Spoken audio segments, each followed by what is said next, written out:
tentang analisis sosial. Nah, konteks analisis sosial itu bicara tentang reposisi diri. Makanya kalau kita bicara tentang landasan wawasan kebangsaan kan menyangkut dua dimensi. Yang pertama adalah dimensi kewilayahan sebagai satu realitas kehidupan kita berbangsa, dan yang kedua adalah bicara tentang realitas bagaimana mewujudkan realisasi kehidupan berbangsa itu sendiri.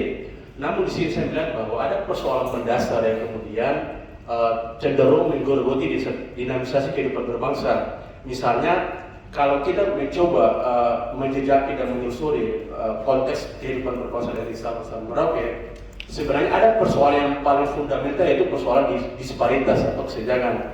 Kita melihat ada gap yang cukup besar antara wilayah A dengan wilayah B. Ini yang kemudian perlu menjadi catatan kritis.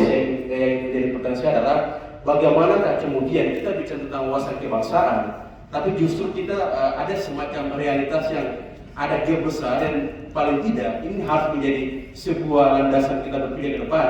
Itu yang pertama. Yang kedua, saya melihat bahwa konteks kalau dalam kajian wawasan kebangsaan kan bicara pada beberapa landasan prinsip. Yang pertama bicara Pancasila, yang kedua sebagai landasan undang-undang itu landasan konstitusional, dan yang ketiga tentang hak dan martabat. Ini kemudian menjadi persoalan kita hari ini, sehingga salah satu hal yang ingin saya tegaskan adalah kira-kira bagaimana mungkin kita bicara tentang konteks wawasan kebangsaan hari ini, tapi justru ada berbagai persoalan-persoalan yang kemudian tidak disikapi secara serius.